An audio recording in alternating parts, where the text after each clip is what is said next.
أعوذ بالله من الشيطان الرجيم. بسم الله الرحمن الرحيم. وإذ تقول للذي أنعم الله عليه وأنعمت عليه أمسك عليك زوجك واتق الله وتخفي في نفسك ما الله مبديه وتخشى الناس والله أحق أن تخشاه فلما قضى زيد منها وطرا زوجناكها لكي لا يكون على المؤمنين حرج في أزواج أدعيائهم إذا قضوا منهن وطرا وكان أمر الله مفعولا. سورہ الاحزاب آیت نمبر 37.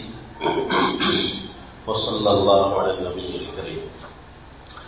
یہ اس سورت کا دعویٰ چل رہا ہے اوامر انواع ثلاثہ کے، تاکہ کافروں میں تو مٹنا ہے، جس طرح کہ پچھلی سورت میں تھا وَانتَظِرْ إِنَّهُمْ مُنتَظِرُونَ، ان کے رسم و رواج نشانات بھی مٹ جائیں.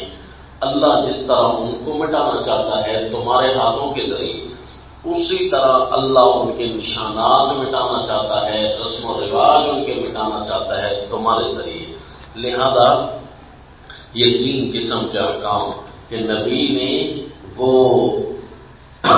رسم و رواج مٹانے ہیں، صحابہ کرام نے باہر کی زندگی میں نبی کی تعین پوری کرنی ہے، اور ازواج مطہرات نے گھر کی زندگی میں نبی کی پوری تعین کرنی ہے. اس لیے رسم و رواج مٹیں گے. وَإِذْ تَقُولُوا، یہ امر نمبر 4 للنبی صلی اللہ علیہ وسلم، آپ صلی اللہ علیہ وسلم کے لیے چوتھا امر شروع کی. وَإِذْ تَقُولُ لِلَّذِي أَنْعَمَ اللَّهُ عَلَيْهِ وَأَنْعَمْتَ عَلَيْهِ أَمْسِكْ، یہ جو ہے امر نمبر 4 کے لیے مقدمہ ہے. امر نمبر 4 اگلی آیت میں آ جائے گا، لیکن یہ سارا کا سارا امر نمبر 4 پر ہی مشتمل ہے. وَإِذْ تَقُولُ لِلَّذِي أَنْعَمَ اللَّهُ عَلَيْهِ، اور جب آپ اس کو کہہ رہے تھے جس پر اللہ نے احسان کیا، وَأَنْعَمْتَ عَلَيْهِ، اور آپ نے ان پر احسان کیا، أَمْسِكْ عَلَيْكَ زَوْجَكَ وَاتَّقِ اللَّهَ، رہنے دیں اپنے پاس اپنی بیوی کو، وَاتَّقِ اللَّهَ، اور اللہ سے ڈر، وَتُخْفِي فِي نَفْسِكَ مَا اللَّهُ مُبْدِيهِ وَتَخْشَى النَّاسَ، اور آپ اپنے دل میں چھپا دیتے وہ چیز جسے اللہ کھولنا چاہتا ہے. وَتَخْشَى النَّاسَ، اے میرے پیغمبر آپ رسم و رواج میں لوگوں سے ڈرتے ہیں. وَاللَّهُ أَحَقُّ أَن تَخْشَاهُ، اور اللہ اور زیادہ اللہ حقدار ہے کہ اس سے ڈرا جائے. آپ صلی اللہ علیہ وسلم کسے فرما رہے تھے کہ امسک علیک زوجک. اس صورت میں غزوہ احزاب بھی آیا، اور یہ حضرت زید رضی اللہ تعالیٰ عنہ کا نام لے کر بھی یہ واقعہ بیان ہو رہا ہے. تو میں نے عرض کیا تھا کہ شان نزول جو ہوتے ہیں یہ قطعی نہ ہو تو یہ تفسیر میں دخیل نہیں ہوتے. جو شان نزول قطعی ہیں تو وہ تو آیت سے خود بخود ثابت ہیں. تو یہ حضرت زید رضی اللہ تعالیٰ عنہ کا واقعہ جتنا قرآن بیان کر رہا ہے اتنا تو وہ قطعی ہے. اور چونکہ قرآن عمومی ہے، لہذا ایسے موقع پر جہاں شان نزول آ رہا ہو اور حکم عمومی کے اندر نقصان بھی نہ ہو رہا ہو تو وہاں قرآن لاتا ہے. مثلا غزوہ احزاب کے موقع پر وہ تمام تفاصیل جو میں نے عرض کی کہ احادیث میں آئی ہیں وہ تفسیر میں دخیل نہیں ہے، وہ واقعے کے طور پر آپ کو سنائی ہے. وہ واقعہ یہاں اللہ سے یہ فرمانا چاہتے ہیں کہ ایک موقع ایسا بھی تم پر آیا تھا کہ تمہارے اوپر بہت ساری افواج نے حملہ کیا اور اللہ نے تمہاری مدد کی، جہاں منافق ڈاؤن ڈول ہو گئے تھے اور اللہ نے تمہاری مدد کی تھی. تو وہ شان نزول بھی خود قرآن بیان کرتا ہے، جتنا قدر بس اسی قدر ہم نے اس کو رکھنا ہے. اور یہاں بھی شان باقی جتنی روایات ہیں وہ تفسیر کے اندر دخیل نہیں ہوگی، فائدہ ضرور ہوگا.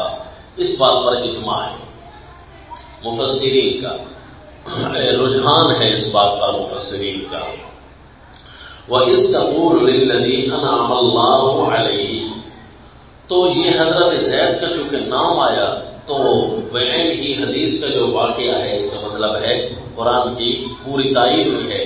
تو حضرت زید رضی اللہ تعالیٰ عنہ کو آپ صلی اللہ علیہ وسلم فرما رہے تھے کہ اپنے پاس رکھ اپنی بیوی کو، باقی سارا واقعہ قرآن ہمیں نہیں بتا رہا، چونکہ قرآن جو ہے صرف اور صرف ضروری اور واجبی حکم احکام کی طرف اشارہ کرتا ہے جو کہ سورت کا موضوع ہوتا ہے۔ تو آپ کو صرف یہ بتائیے کہ واقعہ جو ہے حضرت زید رضی اللہ تعالیٰ عنہ یہ یمن کے شہزادوں میں سے تھے، تو بچپن سے یہ چرا دیے گئے، گم ہو گئے اور بکتے بکاتے مکہ کی منڈیوں میں آ کر بیچ گئے تھے۔ تو یہاں پر حضرت سیدہ خدیجہ الکبریٰ رضی اللہ تعالیٰ عنہا نے ان کو خرید لیا، چونکہ چرا لیے گئے تھے، پتہ نہیں چل رہا تھا کہ کس کا بچہ ہے، تو اس وقت ذرائع مواصلات بھی کم ہوتے تھے، مدینہ طیبہ پہنچتے ہوئے بھی مہینہ لگتا تھا، مہینے کے قریب ہے نہیں، روزانہ 8 گھنٹے کی مسافر حمدہ طے کرتا تو اسی طرح یمن تو پھر اس سے بھی دور تھا، لہذا ڈھونڈتے تو رہے لیکن ملتے نہیں تھے حضرت سے۔ حضرت سیدہ خدیجہ الکبریٰ رضی اللہ تعالیٰ عنہا کی وفات ہو گئی تو یہ آپ صلی اللہ علیہ وسلم کے پاس بطور وراثت کے آ گئے۔ اس دوران پتہ نہیں کتنا عرصہ گزر گیا ہوگا واللہ عالم، تو وہاں پر بات خبر چلتی چلتی ایک مقام تک یہاں پہ پہنچ گئی، جس طرح کے مکہ میں ایک بچہ ہے اور وہ اس کا کوئی پتہ نہیں ہے کہاں سے آیا تھا، تو اسی طرح کسی نے جا کر یمن میں بتایا ہوگا کہ ہاں مکہ میں بھی کوئی ہے اس قسم کا بچہ۔ تو جب یمن والوں کو پتہ چلا تو وہ سرداروں کی جگہ تھی، تو وہاں سے وہ آئے اور پتہ جب کیا تو انہوں نے بتایا لوگوں نے کہ وہ امام الانبیاء صلی اللہ علیہ وسلم کے پاس ہیں۔ مخالفین نے بھی بتایا کہ وہ شریف بندے ہیں، اگر آپ ان سے مانگیں گے تو بغیر پیسوں کے بھی دے دیں گے۔ تو انہوں نے کہا کوئی حرج نہیں۔ وہ آپ صلی اللہ علیہ وسلم کے پاس آئے اور حضرت زید رضی اللہ تعالیٰ عنہ کو ملے اور تمام نظام طے ہوا۔ تو آپ صلی اللہ علیہ وسلم سے انہوں نے درخواست کی کہ اس کو ہمارے پاس بھیجی۔ آپ صلی اللہ علیہ وسلم نے اجازت برآمد فرما دی، لے جاؤ بھائی تمہارا جو بچہ ہے۔ تو حضرت زید رضی اللہ تعالیٰ عنہ نے فرمایا کہ میں تمہارے پاس تمہاری اولاد تو ہوں، تمہارے پاس بھی آؤں گا لیکن رہوں گا یہیں پر، کیونکہ جو بچہ ہوتا ہے نا جی اس سے تو پتہ نہیں چلتا کہ میرے اصل والدین کون ہیں، کیونکہ اس سے دونوں طرف سے اگر شفقتیں اور رحمتیں ملنا شروع ہو جائے تو اس کی ہمدردیاں اس کے ساتھ زیادہ ہو جاتی ہیں جہاں وہ پلا بڑا ہوتا ہے، کیونکہ انہیں کو ماں باپ سمجھ رکھا ہوتا ہے تو پھر وہ ان سے چھوٹتا نہیں ہے۔ تو حضرت زید رضی اللہ تعالیٰ عنہ بھی اسی طرح تھے، لیکن پھر گھر ہو آپ صلی اللہ علیہ وسلم کا تو پھر شفقتوں کا اندازہ ہی کچھ اور ہے۔ تو لہذا حضرت زید رضی اللہ تعالیٰ عنہ نے فرمایا آنا جانا تو صحیح لیکن میری جو یہاں کی رہائش ہے وہ میں ختم نہیں کرنا چاہتا۔ تو پھر آپ صلی اللہ علیہ وسلم نے اس انداز اس لحاظ سے کہ وہ ہمارا پالک ہے، ہمارا غلام نہیں ہے، اعلان کرا دیا تھا آپ صلی اللہ علیہ وسلم نے کہ زید کو کوئی ہمارا غلام نہ سمجھے بلکہ یہ ہمارا بیٹا ہے، بچوں جیسا ہے۔ تو پھر بیٹے کے لیے تو رشتے کا انتظام بھی کرنا پڑتا ہے، تو آپ صلی اللہ علیہ وسلم نے اپنی اولاد کی طرف باقاعدہ اس کے رشتے کا اپنے ہی قبیلے کے اندر فیصلہ کیا۔ آپ کی پھوپھی ذات بہن تھی حضرت زینب بنت جحش رضی اللہ تعالی عنہ، ان سے آپ نے رشتے کا پیغام بھجوایا۔ تو انہوں نے کہا کہ یہ روایات کے مطابق کہ یہ غلامیت کی مہر اس پر لگی ہوئی ہے ورنہ رشتہ دینے کے لیے ہم تیار ہیں۔ آپ صلی اللہ علیہ وسلم نے کہا وہ ہم نے ختم کر دی ہے، غلامیت کا تذکرہ نہیں، میں پورے اعلان کرا چکا ہوں، تو لہذا اگر آپ کا دل کرے تو رشتہ۔ اللہ کے نبی نے چونکہ مانگا تھا لہذا انہوں نے کہا ہم دینے کے لیے تیار ہیں۔ لیکن قدرتی ایسا ہوا کہ حضرت زید رضی اللہ تعالی عنہ کا دل نہ لگا۔ باقی اندر کے کیا معاملات ہیں چونکہ احادیث طیبہ میں وضاحت نہیں ہے، تو ہم مقررانہ انداز میں اس کے ساتھ تقریر کو لچھے دار بنانے کے لیے کوئی اپنی طرف سے زائد جملے بھی شامل نہیں کر سکتے جس سے ان کے گھر کا نقشہ پورا نظر آئے یا ان کی آپس کی لڑائیاں نظر آئیں۔ قرآن جتنی بات کہتا ہے ہم صرف اتنے ہی پابند ہیں۔ قرآن یہ کہتا ہے کہ حضرت زید رضی اللہ تعالیٰ عنہ کیا کہتے تھے کہ اللہ کے نبی کو فرمانا پڑتا تھا کہ امسک علیک زوجک، اس کا مطلب ہے حضرت زید چھوڑنا چاہتے تھے اور آپ صلی اللہ علیہ وسلم فرماتے تھے نہ چھوڑ، کوئی معاملہ ضرور بنا ہوگا۔ اس سے ایک بات بھی یہ ثابت ہو گئی کہ حب کی تعویذ دینا یہ حرام ہے، محبت کی تعویذ دینا حرام ہے۔ اگر یہ حلال ہوتے تو آپ صلی اللہ علیہ وسلم ضرور حضرت زید کو کوئی نہ کوئی وظیفہ تعویذ دے دیتے۔ تو چونکہ طے کچھ اور تھا لہذا اللہ تعالیٰ نے وہ محبت نہیں ڈالی، یہ اللہ تعالیٰ کے اپنے فیصلے تھے، کیونکہ طے کچھ اور تھا۔ طے یہ تھا کہ رسم اس ذریعے سے ختم کروانی ہے، تو یہ اللہ تعالیٰ کے کام ہے، یہ تکوینی امور ہے۔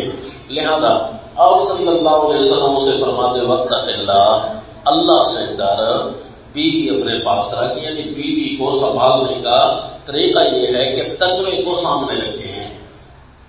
اگر بندہ متقی ہونا تو خواہ کسی پر ظلم نہیں کرتا، چونکہ تقوی سامنے رکھے گا وہ تقوی کے فیصلے کے مطابق ہی عمل کرے گا۔ تقوی یہ کہے گا کہ اس کا میرے پاس رہنا مشکل ہے، یہ دوسری جگہ آسان رہے گی، تو پھر وہی فیصلہ کر دے۔ اس لیے طلاق تو حلال ہے لیکن اپنی حدود کے بعد حلال ہے، ویسے حلال نہیں ہے۔ ابغض الحلال الی اللہ الطلاق، فرمایا کہ آپ صلی اللہ علیہ وسلم نے کہ طلاق ہے تو حلال لیکن ابغض الحلال ہے، اللہ کو اس حلال پر بھی غصہ آتا ہے کہ اس کا اطلاق بندہ کر بیٹھتا ہے اور انجام سے واقف نہیں ہوتا کہ کتنی کچھ بددعائیں بندہ جھیلتا ہے ساری زندگی کے لیے۔ وہ عورت جب بھی یاد کرے گی اس کو بددعائیں دینا شروع کر دے گی، کیونکہ جب جو ہے بندہ کسی کی سزا دے تو سزا بنتی تو ہو لیکن سزا جرم سے بڑھ نہ جائے، یہ خیال کرے۔ اچھا لائٹ ہے نا؟ تو بعض اوقات میاں اتنے غصے میں آ جاتا ہے بیوی پر کہ اس کے لیے جو سزا تجویز کرتا ہے وہ کیا ہوتی ہے جی؟ طلاق والی، حالانکہ طلاق اس کی سزا نہیں ہوتی، اس کی سزا کوئی بھی ہو جاتی ہے۔ تو لہذا جب سزا جرم سے بڑھ جائے نا پھر بندے کو نقصان بہت ہوتا ہے۔ اور یہ بھی بڑا خیال رکھا کرے، یہ جو طلاق والا معاملہ کہیں چل پڑے نا اس کا تعلق حقوق العباد سے ہے اور پھر یہ بدلے پڑے یہ مشکل چکانے پڑتے ہیں، اللہ رحم فرمائے۔ بہرحال جب واقعی شرعی تقاضوں کے مطابق یہ فیصلہ ہو جائے کہ عورت یہاں نہیں رہنا چاہتی، اس کا رہنا یہاں دوبا ہے، مشکل ہے، تو پھر اس وقت طلاق دی جا سکتی ہے۔ تو حضرت زید رضی اللہ تعالی عنہ نے طلاق دے دی تھی، فلما قضا زید منها وطرا، تو یہ ہے۔ اب آپ صلی اللہ علیہ وسلم دل میں کیا چھپاتے تھے؟ دل میں یہ چھپاتے تھے کہ رشتہ چونکہ ہم نے کرایا ہے اور اس رشتے میں ہمارے گھر کا وہ فرض بن گئی ہے، اب اگر زید نے طلاق دی تو اس کا دل بہت سارا ٹوٹتا ہے، یا اگرچہ ان کی آپس میں محبت نہیں بھی ہے پھر بھی جدائی کے بعد یہ رہ کر انہیں خیال آئے گا کہ تم نے رشتہ مانگا تھا اور یہ ہمارے ساتھ حال بنا۔ نبی تو رحمت کا مجسمہ ہوتے ہیں، لہذا نبی کے کسی ایسے کام کو نشانہ بنا کر، کیونکہ جب وہ میاں بیوی آپس میں جدا ہوتے ہیں تو رشتہ کرانے والا بیچارہ درمیان میں پھنس جاتا ہے کہ دوسرا کرایا ہے، تو اس لیے کوئی بہتر یہ ہے کہ رشتہ کروایا نہ کرے بلکہ صرف راہ دکھا دیا کرے، بھائی ادھر بھی ہے ادھر بھی ہے، آپ بات چلتی ہے تو خود چلا دو، آپ کی بھی گارنٹی نہیں ہے اس کی بھی نہیں ہے جی، تو ہاں توحید کی گارنٹی دے دیتے ہیں کہ اس کا بھی عقیدت ٹھیک ہے، اس کا بھی عقیدت ٹھیک ہے، ورنہ میں کسی کی گارنٹی کیوں دوں؟ میں اپنی گارنٹی بھی نہیں دیتا کہ میں کل کیا ہوں گا، لہذا یہ گارنٹی ہم نہیں دیتے، تو بس لہذا پھر وہ اپنا فیصلہ کریں گے تو پھر ٹھیک ہے۔ تو پھر آپ صلی اللہ علیہ وسلم کو تو دل میں یہ خیال بڑا ستا رہا تھا کہ پھر بھی کہیں گے کہ رشتہ تو آپ نے کرایا تھا نا، جو بھی ہوا ہے تو اس کا حل یہ ہوگا کہ مجھے ان کے ساتھ ان کو اپنے گھر کا فرد اسی طرح بنانا پڑے گا، میں خود اس کو اپنے نکاح میں لے آؤں، نبی کے نکاح میں آئے گی تو اس کا یہ زخم دھلے گا، لیکن میں کیسے نکاح کروں گا؟ اپنے گھر کا ہی فرد رکھی رکھوں، کیسے نکاح کروں؟ لوگ تو کہیں گے آپ نے بہو سے نکاح کر لیے، کیونکہ اگرچہ یہ بہو نہیں ہے لیکن معاشرے میں تو موجود ہے، رسم تو یہ چلی ہوئی ہے نا کہ یہ بہو تجویز ہوتی ہے، لیکن لے پالا کی بیوی بہو ہوتی تو نہیں ہے نا حقیقت، لیکن معاشرہ۔ اور اللہ فرماتے ہیں کہ جس چیز کو آپ چھپاتے تھے اسی کو ظاہر کرنا تھا کہ یہ لے پالا کی بیوی کو بہو بنانا یہ اثر اسلام کا نہیں ہے، یہ تو اثر کفر کا ہے، یہ تو کفریہ نظام نے اپنا ایک اصول بنایا ہوا ہے، اور اللہ کو اپنی زمین پر اپنی مرضی نافذ کرنی ہے، اللہ کی زمین پر غیروں کی مرضی تو ذرا بھی نہیں ہونی چاہیے، یہ بات دکھانی ہے۔ اب اللہ کے نبی کو یہ حکم ہو رہا ہے کہ ما کان علی النبی من حرج فیما فرض اللہ له، اللہ جو چیز فرض کرنا چاہتے ہیں اب اس پر کوئی تنقید نہیں آنی چاہیے، اب اس کو بڑھا چڑھا کر اس نکاح کو پیش کرنا ہے، اس کی دعوت ولیمہ بھی نصوص قطعیہ سے، اس کی بڑی عظیم شان دعوت ولیمہ بھی ہو، اعلان ہو پورا، کیوں جی زوجنا کہا، ہم نے اس کا نکاح کرا دیا ہے، نکاح بھی ہو چکا ہے۔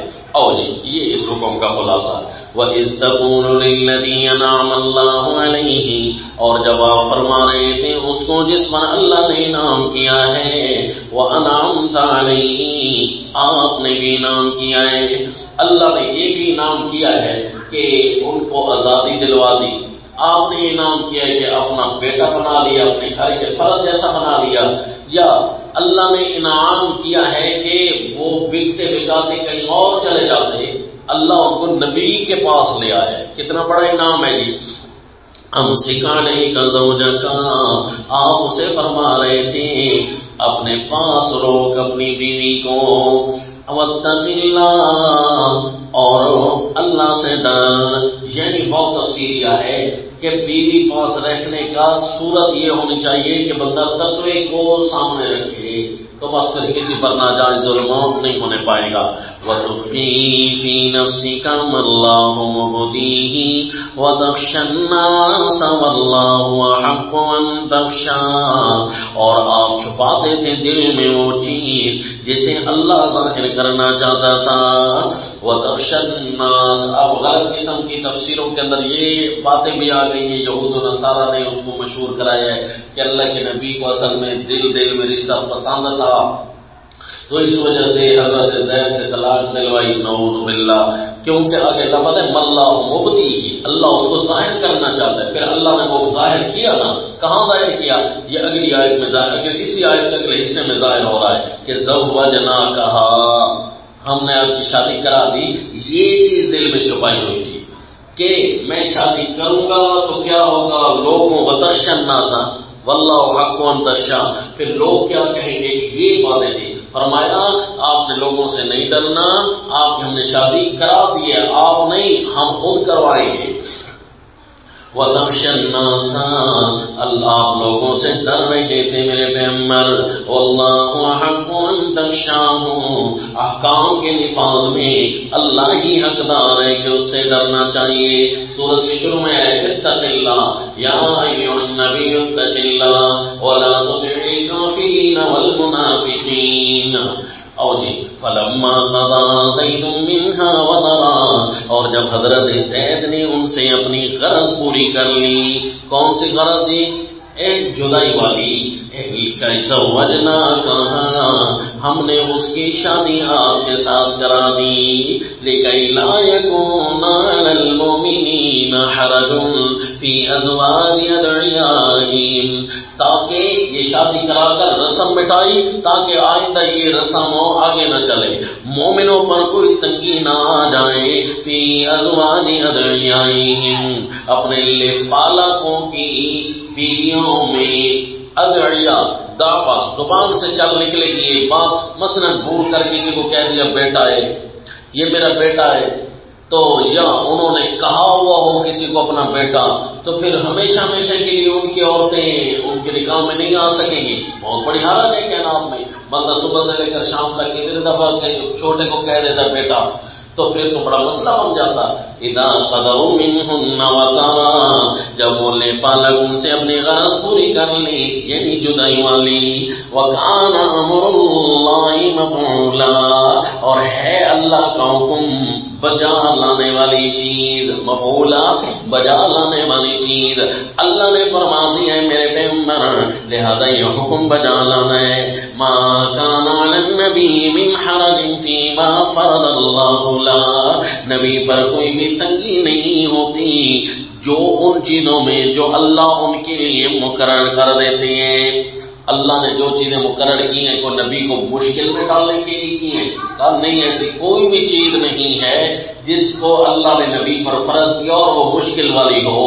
یہ تو آسانی والی چیز ہے، اس میں تو صحابہ کے لیے آسانیاں کھل رہی ہیں، ایسا کوئی حکم تو نہیں ہے.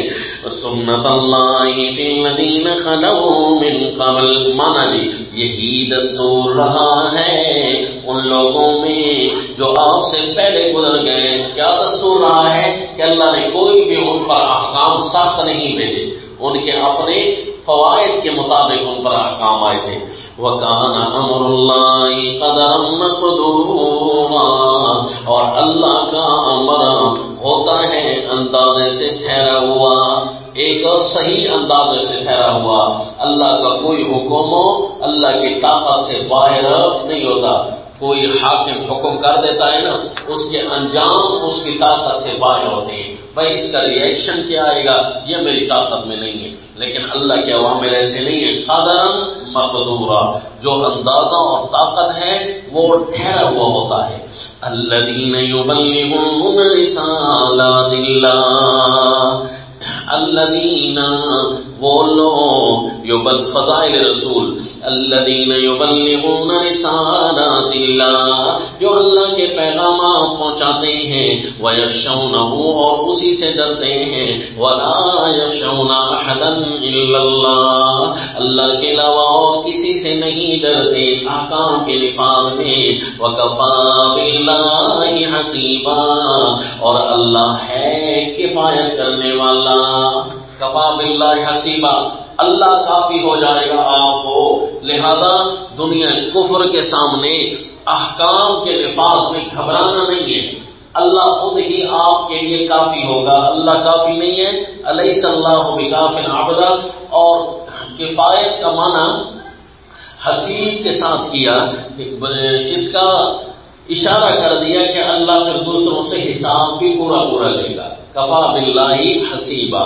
ما کان محمد ابا احد من رجالکم ولکن رسول اللہ وخاتم النبیین. اور یہ کیا ربط لگے گا؟ ربط یہ ہے اللہ کی باتیں پہنچانی ہے میرے پیغمبر، آپ آخری نبی ہیں. نہ ظاہراً ہم نے آپ کا سلسلہ آگے چلانا ہے، نہ باطنی طور پر آگے چلے گا نبوت والا سلسلہ.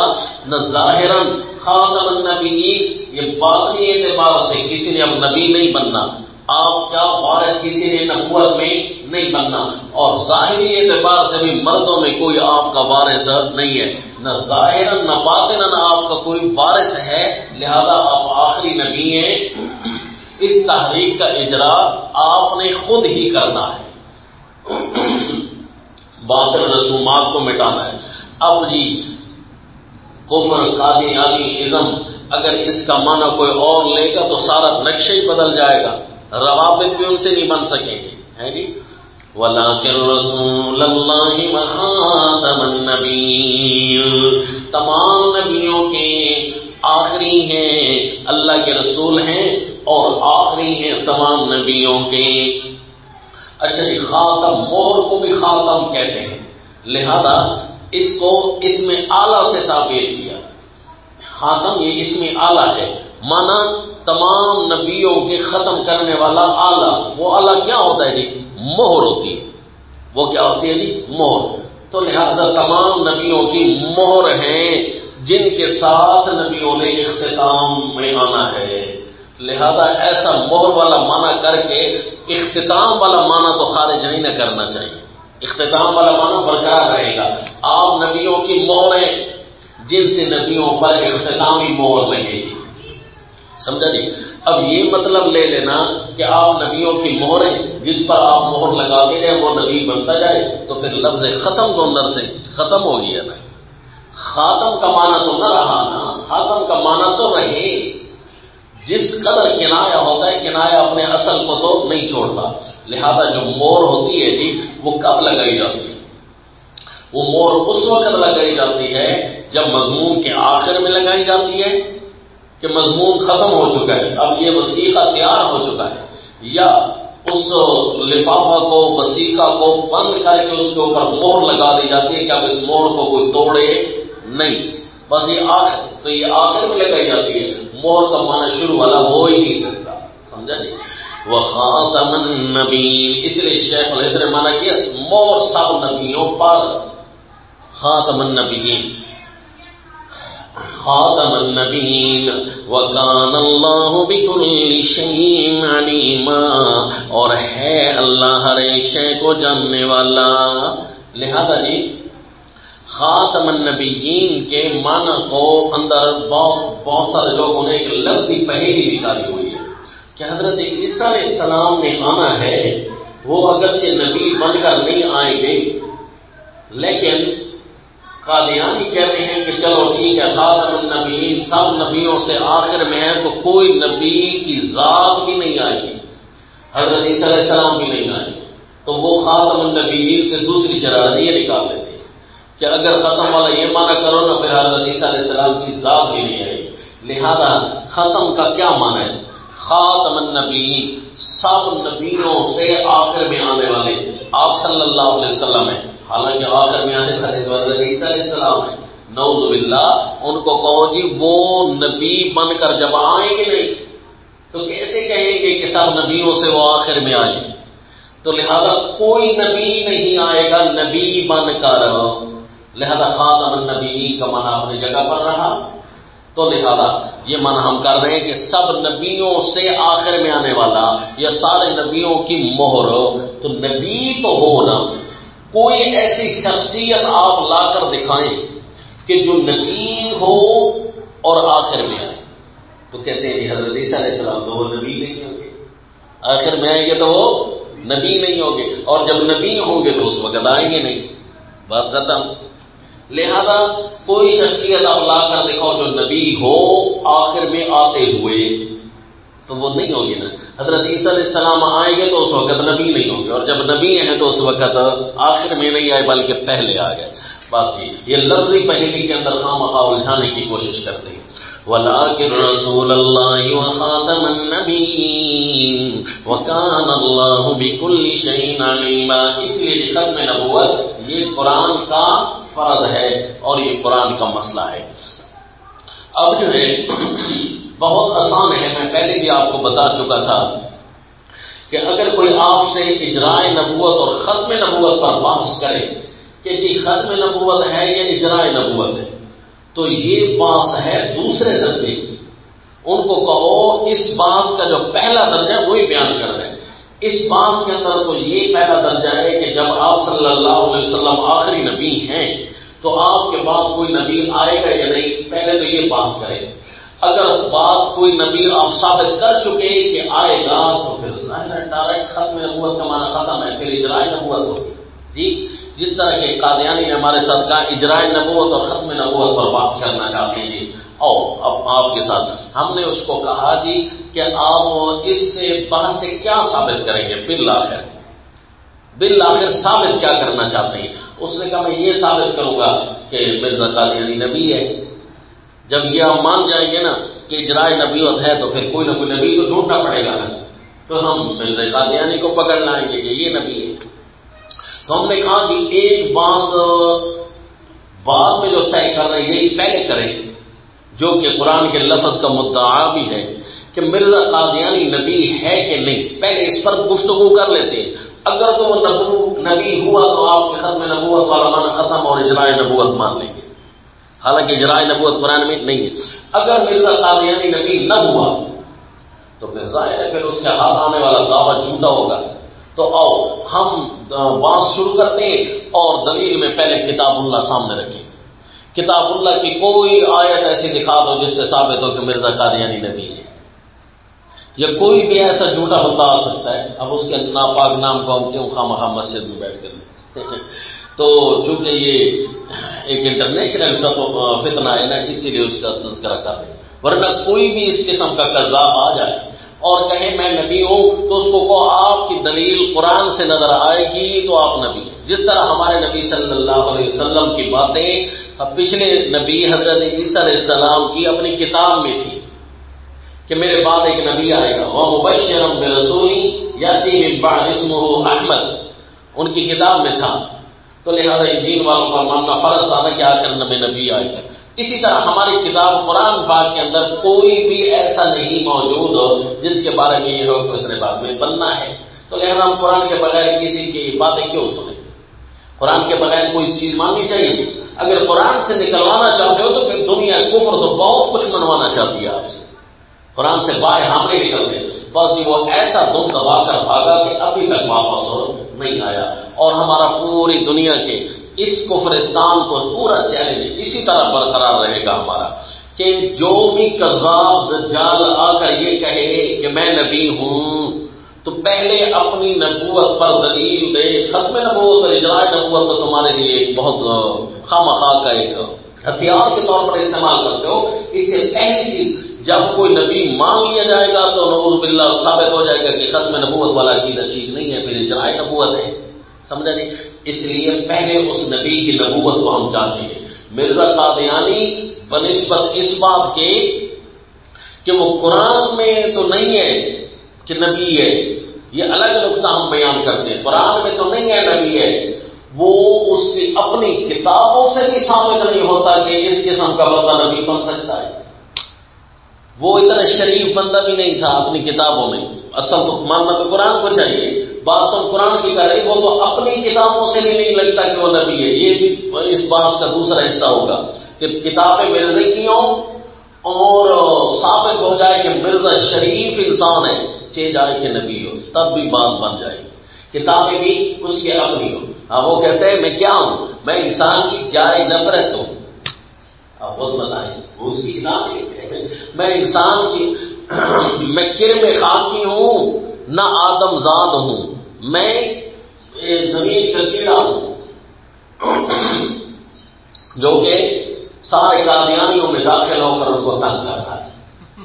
کہتا ہے میں کرم خاکی ہوں نہ آدم زاد ہوں, میں انسان کی جائے نفرت ہوں, نسلیں ہیں میری بے شمار. میں انسان کی جائے نفرت ہوں, بذات خود وہ مجسمہ ہوں جو سلسلہ تناسل کو چلانے والا آلہ تناسل. یہ کیا خیال ہے کہ اس کے اندر یہ سب ثابت ہو رہا ہے کہ وہ کوئی انسان تھا, شریف انسان ثابت ہونا بھی درکنار. کبھی کہتا ہے میں مریم ہوں, کبھی کہتا ہے میں ابن مریم. اللہ نے صفت رجولیت کا اظہار میرے اوپر کیا. پہلے میں مریم تھا, نعوذ باللہ. اللہ نے صفت رجولیت کا اظہار میرے اوپر کیا. کیا معنی ہے اس کا؟ خود سوچ لو کتنا بری بات کر رہا ہے وہ. پھر میں مریم سے ابن مریم ہو گیا. اس سے کیا ثابت ہوتا ہے کہ مولی خلیہ کا مریض تھا. یہ ایک ایسا بندہ تھا جو کہ اپنے تحریرات سے بھی لگتا ہے کہ پاگل تھا, شریف بندہ, نارمل روٹین کا بندہ نہیں تھا.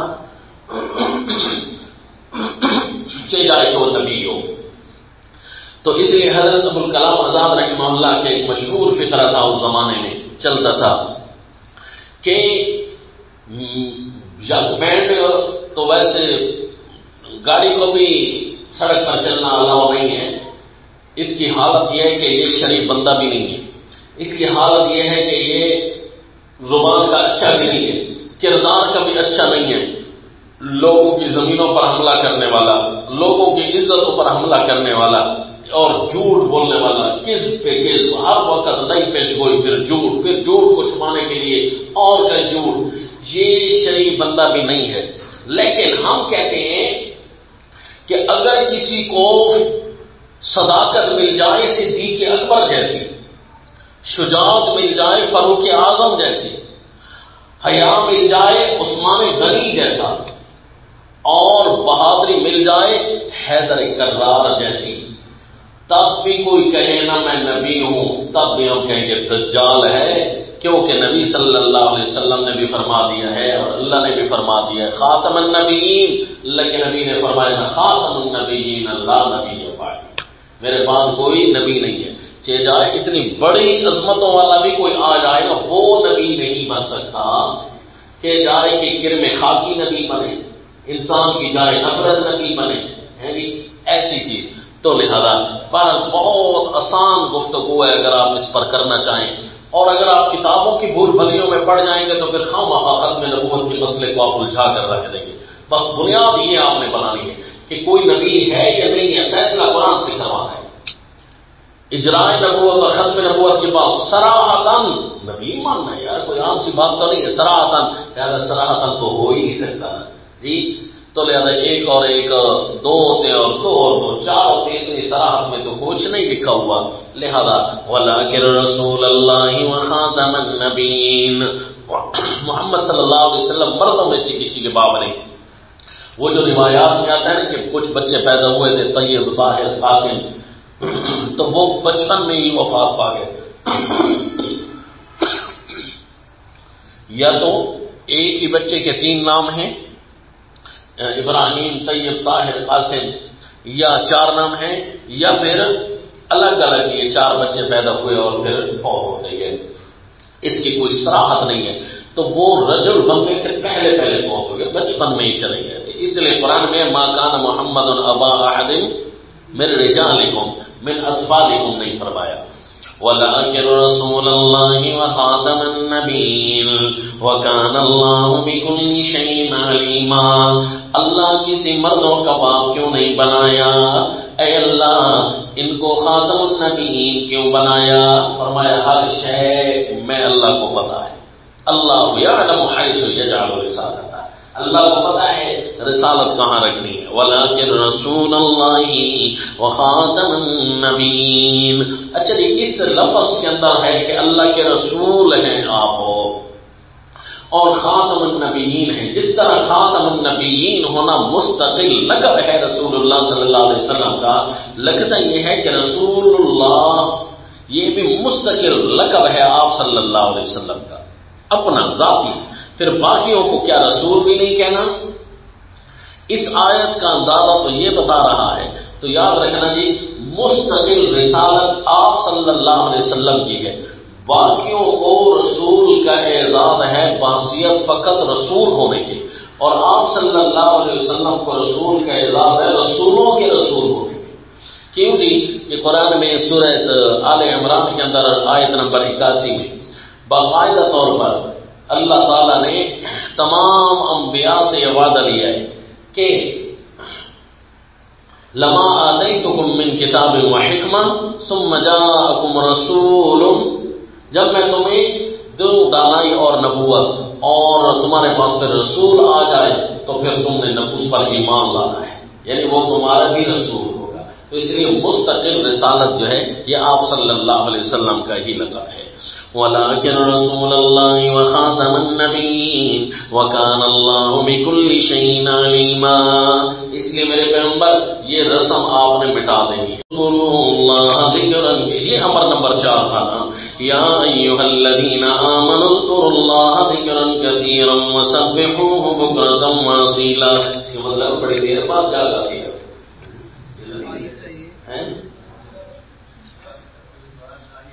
اے ایمان والو اللہ کا ذکر کرو بہت زیادہ، وسبحوہ بکرۃ واصیلا، صبح اور شام اللہ کی پاکیاں بیان کرو۔ یہ صحابہ کرام کے لیے 5واں امر آیا۔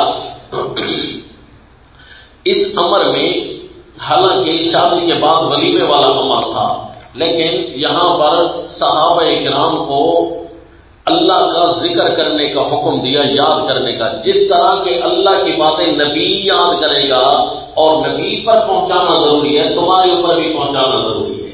جس طرح کے نبی کے لیے پہنچانا.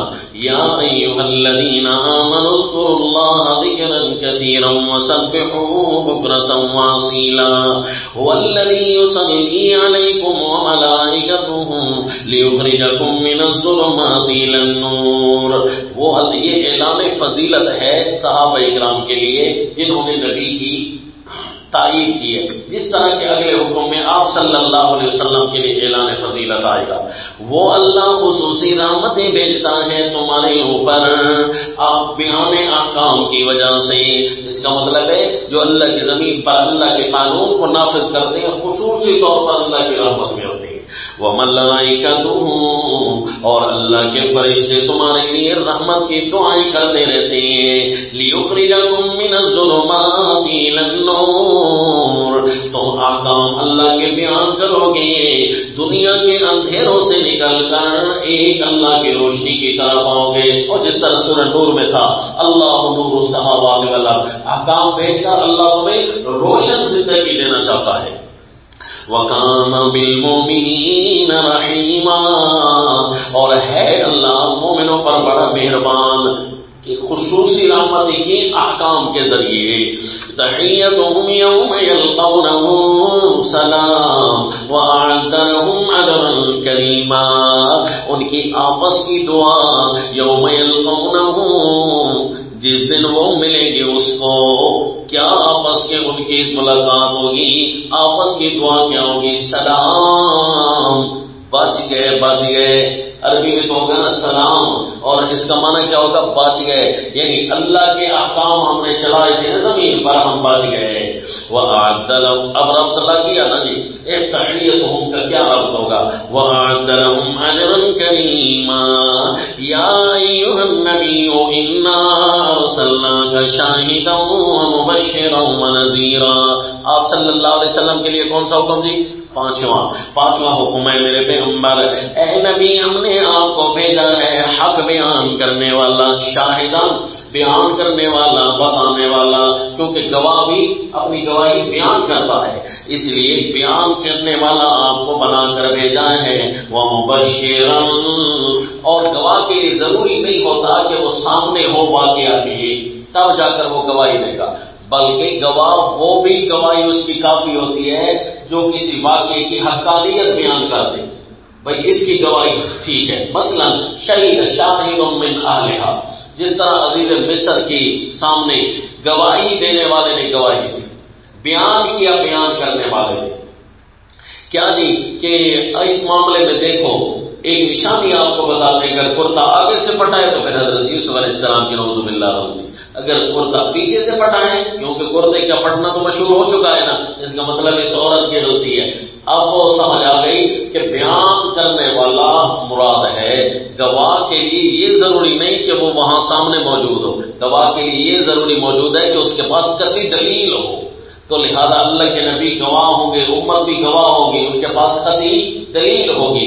آپ کے پاس اللہ کی دلیلیں موجود ہیں آپ اللہ کی باتیں سنا رہی ہیں. انا ارسلناک شاہدا ومبشرا ونذیرا اس لیے تو اللہ نے اس امت کو بھی شاہد بنایا لتکونوا شہداء علی الناس پھر ساری امت عالم الغیب اور حاضر ناظر بن جائے گی.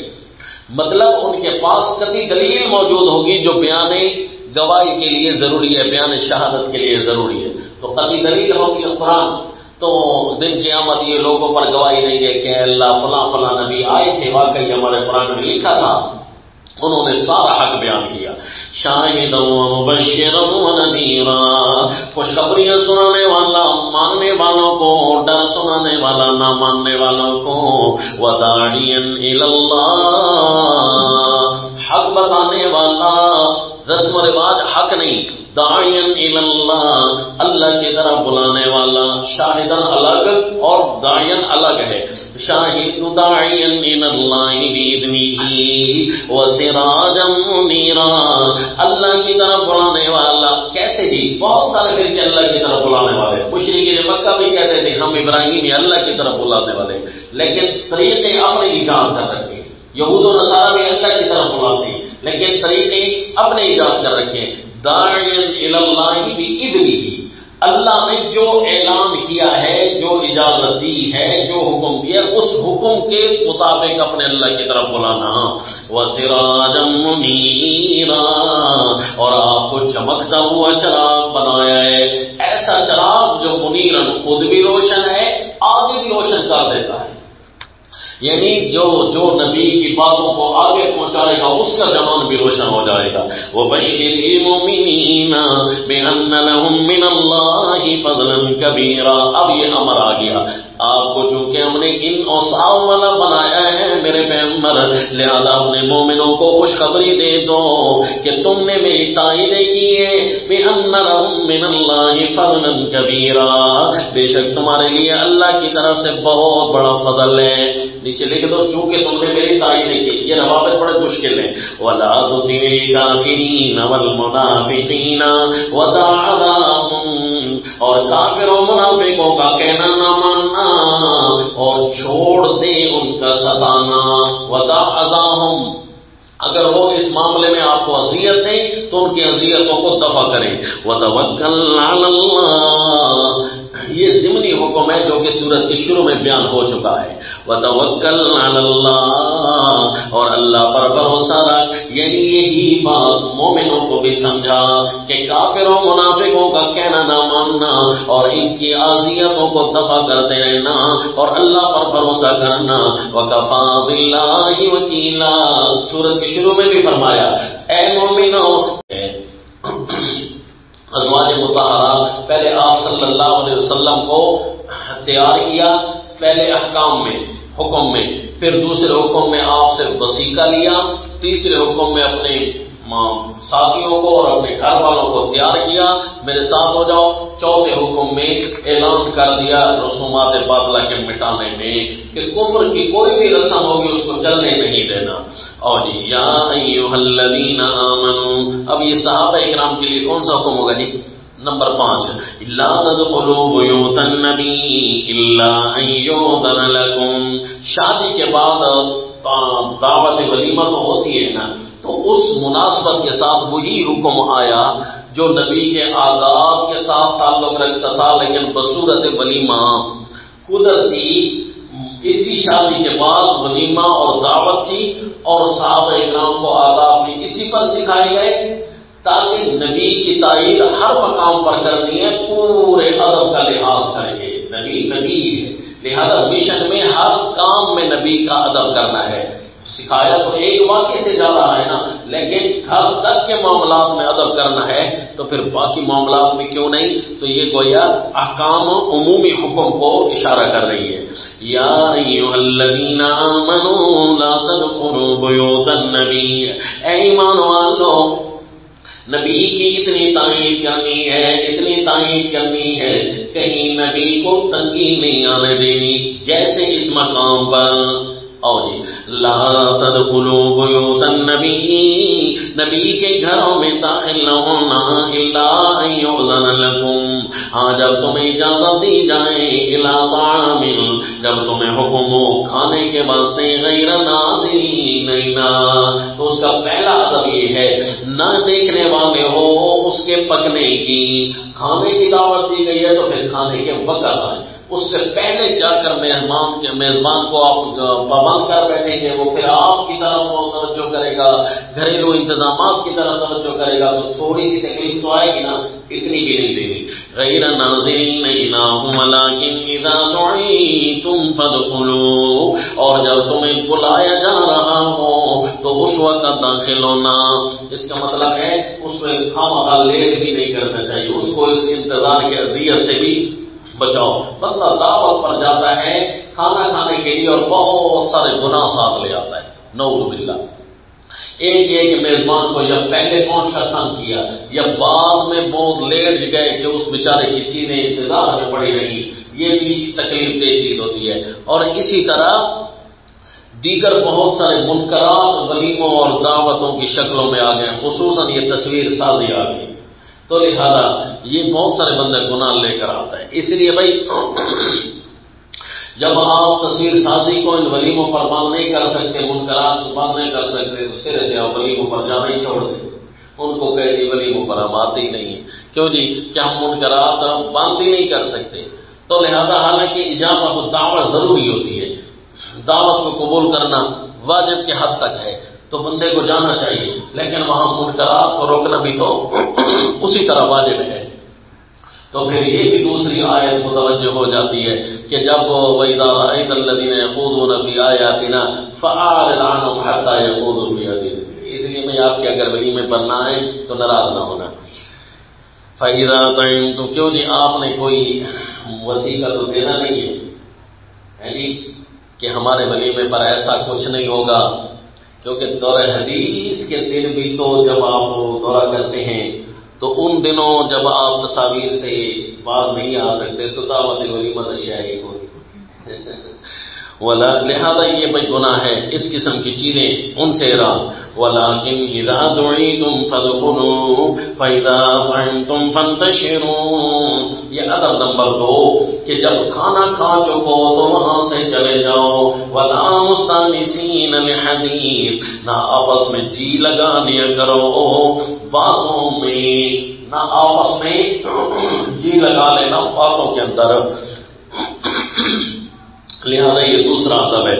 اور ادب نمبر 3 وَإِذَا سَأَلْتُمُوهُنَّ مَتَاعًا فَاسْأَلُوهُنَّ مِنْ وَرَاءِ حِجَابٍ.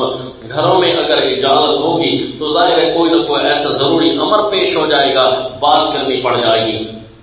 تو جب ان سے بات کرنا، یہ نہ سمجھنا کہ وہ ہماری مائیں ہیں نبی کی بیویاں تو لہذا ماؤں سے تو پردہ نہیں ہوتا. نہ پردے میں وہ تمہاری مائیں نہیں ہیں، وہ نکاح کرنے میں یا ادب میں تمہاری ماؤں جیسی ہے، لہذا پردہ پورا کرنا ہے.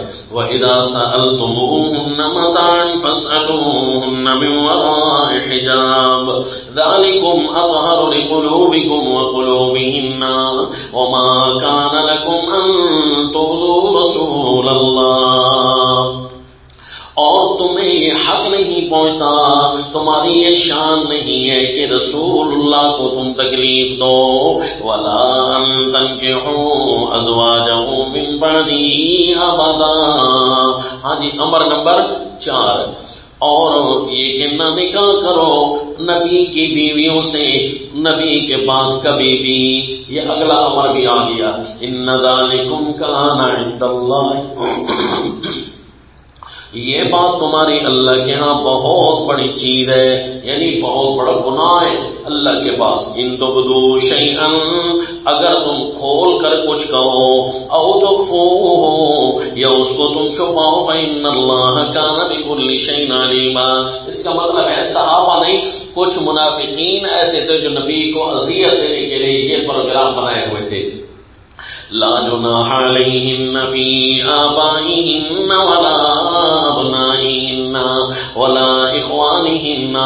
چونکہ پردے کا ذکر آیا تو پردے کا استثناء ذکر کیا اور یہ ادب الگ بھی بیان کر دیں. ادب نمبر 5 لا جناح علیہن فی آبائہن، نہ ہی ان پر کوئی گناہ ان کے اپنے باپوں کے بارے میں، نہ اپنے بیٹوں کے بارے میں اور نہ اپنے بھائیوں کے بارے میں. ولا ابنائی اخوانہن، اور نہ اپنے بھتیجوں کے بارے میں. ولا ابنائی اخواتہن، نہ اپنی بھانجوں کے بارے میں. ولا نسائہن، نہ اپنی عورتیں. اشارہ کہ غیر کی جو عورتیں ہیں، غیر مسلم عورتیں، ان سے اپنے آپ کو چھپا کر رکھو. ولا ما ملکت ایمانہن، اور نہ کہ اور وہ جو مالک ہیں ان کے اپنے ہاتھ، یا چھوٹے غلام یا پھر لونڈیاں مراد ہیں، چاہے وہ غیر مسلمہ بھی ہوں. واتقین اللہ، پردے کے معاملات میں اللہ سے ڈرتی رہنا. ان اللہ کان علی کل شیء شہیدا، اللہ ہر ایک چیز کے سامنے ہے، لہذا اللہ تمہارے سامنے ہے.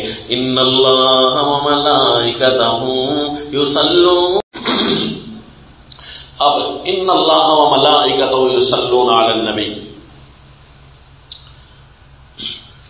یہاں پر یہ اعلان ہے آپ صلی اللہ علیہ وسلم کی فضیلت کا. جس طرح پیچھے صحابہ اکرام کی فضیلت کا بیان تھا کہ نبی کی تائید کی ہے اور رسومات باطلہ مٹ چکی ہیں، اس کا مطلب یہ ہے کہ اللہ تعالیٰ یہاں جو آپ صلی اللہ علیہ وسلم کے لیے شاباش اور فضائل نازل کر رہے ہیں، اب آگے جو حکم آئیں گے وہ رسومات باطلہ کے مٹانے کے ساتھ ان کا تعلق نہیں ہوگا، بلکہ کفر کے ہتھکنڈوں کو روکنے کے لیے کچھ نہ کچھ خصوصی احکام آئیں گے، بس تاکہ کافر تمہارے اوپر کو وار نہ چلا سکے۔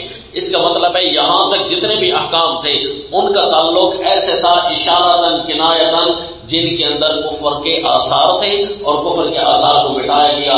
اب وہ آثار مٹ چکے ہیں، اب جی اللہ نے شابش نازل کر دی، اعلان فضیلت نبی صلی اللہ علیہ وسلم کے لیے۔ بے شک اللہ اور فرشتے یصلون شابشیں بھیجتے ہیں اپنے نبی پر، تو لہذا اللہ کی شاباش کیا ہوگی؟ اللہ خصوصی رحمتیں بھیجیں گے، اور فرشتوں کی شاباش کیا ہوگی کہ وہ آپ صلی اللہ علیہ وسلم کے لیے اور زیادہ دعا کریں گے۔ ان اللہ وملائکتہ یصلون علی النبی، بے شک اللہ اور فرشتے خصوصی رحمتیں اور شابشیں بھیجتے ہیں۔ صلاۃ اللہ ثناء، صحیح بخاری میں ہے کہ اللہ کی صلاۃ یہ ہے کہ اللہ تعریف کرتے ہیں، خصوصی رحمتیں بھیجتے ہیں۔ لہذا یہاں پر مانا بڑی آفرین ہے نبی پر، بڑی شاباش ہے، آخری نبی تھے، اکیلے تھے، آپ کے ساتھ آپ کی تحریک شامل ہوئی صحابہ اور مومنین کی، اور ان کی خوب تربیت کر کے ایسی طریقے سے کفر کے نشانات بھی مٹا دیے تاکہ صرف اور صرف مکارم الاخلاق کی بنیاد رکھ دی، ہر قسم کے باطل کے اخلاقیات مٹتے چلے گئے اور اسلام کے حسین اخلاق واضح ہو گئے۔ اس پر شابشیں تو بنتی ہیں، اللہ بھی شابشیں نازل کرتا ہے، یا ایھا الذین آمنوا صلوا علیہ وسلموا تسلیما، اے ایمان والو تم بھی نبی کے لیے رحمتوں کی دعا کرو، یا ایھا الذین آمنوا صلوا علیہ وسلموا تسلیما، اے ایمان والو تم بھی خصوصی رحمتیں کی دعا کرو نبی کے لیے، اور آپ پر سلامتیوں کے پیغام بھیجو۔ سلام بھیجو کیا مطلب؟ یعنی آپ کے لیے سلامتی کی دعائیں کرو، اللہ کی سلامتیوں نبی پر، بچ کے رہیں، تکلیفوں سے ہٹ کر رہیں، اللہ آپ کی مدد کرے، دین کے نفاذ کرے، یہ سلموا تسلیما، سلام کہہ کر سلام بھیجو۔ ان الذین یؤذون اللہ ورسولہ، تخفیف دشمنان رسول کے لیے، ان الذین یؤذون اللہ، بے شک وہ لوگ جو ستاتے ہیں اللہ کو ستاتے ہیں، کیا مطلب؟ اللہ کو ستانے والے کام کرتے ہیں، اللہ کو نقصان تو ہوتا نہیں ہے لیکن ان پر یہی کیس بن گیا، وَرَسُولَهُ، اور نبی کو ستاتے ہیں، لَعْنَهُمُ اللَّهُ فِي الدُّنْيَا وَالْآخِرَةِ، اللہ نے ان کو دنیا آخرت میں ان پر پھٹکار نازل کی ہے۔ دیکھو جی پچھلی سورہ نور میں گزرا تھا کہ جو کسی کو کی عزت پر بات کرے، مومنہ عورتوں کی عزت پر، تو ان کو دنیا اور آخرت میں لعنت آتی ہے۔ یہاں پر نبی کی عزت کی بات ہو رہی ہے تو لہذا اسی طرح اللہ دنیا آخرت میں لعنت کرتا ہے۔ کسی کی بھی عزت پر بات کرنے کا اس کا مطلب ہے دنیا میں بھی خمیازہ بھگتنا پڑتا ہے۔ اس لیے رسول اللہ صلی اللہ علیہ وسلم حجۃ الوداع کے موقع پر اسپیشل پیغامات میں اس کو پڑھ کر سنایا، لوگوں جس طرح یہ شہر عزت والا ہے، یہ گھر جگہ عزت والی ہے، مہینہ عزت والا ہے، مومنوں کے جان اور مال تمہارے لیے عزت والے ہیں، ورنہ دنیا آخرت میں تمہیں نقصان ہوگا۔ مومنوں کی جان کی حفاظت کرنی ہے، کسی کی عزت پر کوئی بات نہیں کرنی، کسی کی بےعزتی نہیں کرنی، کسی کی توہین نہیں کرنی، اسی طرح ان کے مال کو بھی کسی طریقے سے بری نگاہ نہیں کرنی، کسی کے مال کو ہتھیانا نہیں، کسی کے مال کو خراب نہیں کرنا۔ غرض وہی کام جو تم بیت اللہ کے اندر کرتے ہو نا، اللہ نے مومن کی اتنی شان بنائی ہے، ان کی عزت اور احترام بنایا ہے مومن کا۔ اور یہاں پر کوئی جائیداد ہڑپ کر کے گیا ہوا ہو مسجد حرام میں تو کیسی الٹی گنگا ہے جی، تو وہاں پر عمرے کیسے جائز ہوں گے جس میں کسی کی جائیدادیں ضبط ہو گئی ہوگی، 900 چوہے کھا کر بلی حج پر چلی جائے۔ ان الذین یؤذون اللہ ورسولہ لعنهم اللہ فی الدنیا والآخرہ، اللہ ان کو دنیا آخرت میں رسوا کرے گا، وأعد لهم عذابا مہینا، اور تیار کر رکھا یعنی آخرت میں بھی ان کی پکڑ ہوگی کیسی کہ اس نے بھی دوسروں کو رسوا کرنے والے کام کیے تھے نا، اللہ اس کو عذاب ایسا دے گا جس میں رسوائیاں مقدر آئیں گی۔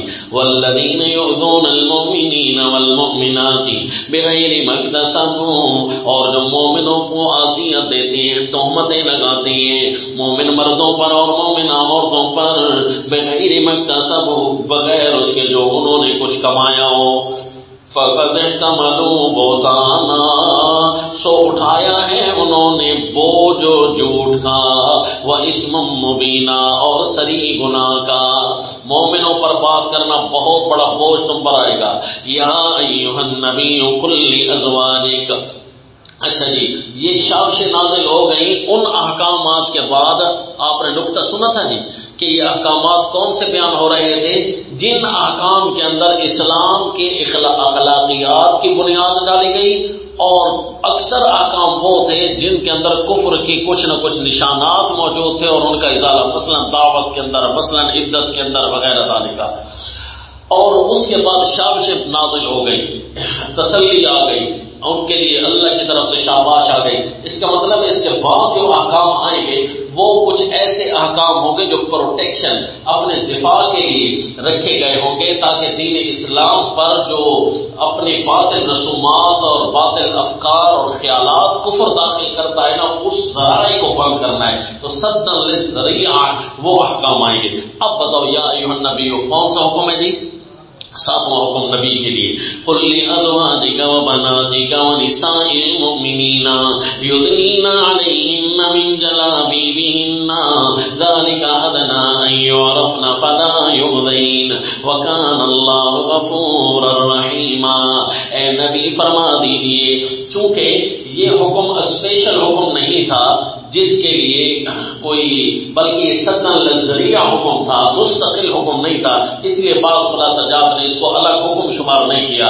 پچھلے حکم کی توضیحات 6 احکام نبی کے لیے بنائے، کیونکہ بھئی یہ حکم تو بیان ہو چکا ہے وہاں سورہ نور کے اندر، لیکن یہاں پر یہ حکم بیان ہو رہا ہے سدن للذریعہ، چونکہ سدن للذریعہ بھی ایک مقصودی حکم ہے، لہذا یا ایھا النبی کے ساتھ اس کو خطاب کیا، لہذا اس کو 7واں حکم بنایا کہ سدن للذریعہ، کسی ذریعہ کفر کو کیسے، بھئی کفر کا ذریعہ بند ہو رہا ہے، یہ آگے آ رہا ہے، کفر کا ذریعہ بند ہو جائے گا، لہذا ایسے کام کرنے ہیں، کفر کے نشانات ہی مٹانے ہیں نا، تو نشان پیدا ہی نہیں ہونے دینا، یہ ہے یا ایھا النبی قل لازواجک۔ ہم اس کو الگ حکم اس لیے بنا رہے ہیں کیونکہ کافروں کے حکم میسرے سے پیدا ہی نہیں ہونے دینا، کافروں کے اخلاق اور ان کے باطل نظریات کو پیدا ہی نہیں ہونے دینا، یہ الگ حکم کی حیثیت ہے، اور اللہ نے بھی اس کو الگ سیغے سے بنایا ہے، لہذا یہ اگلے اختتامی اعتبار سے مستقل حکم ہے، اگرچہ ابتدائی اعتبار سے مستقل حکم نہیں ہے۔ سورہ النساء کے حکم کی توضیح ہے، سورہ نور کے حکم کی۔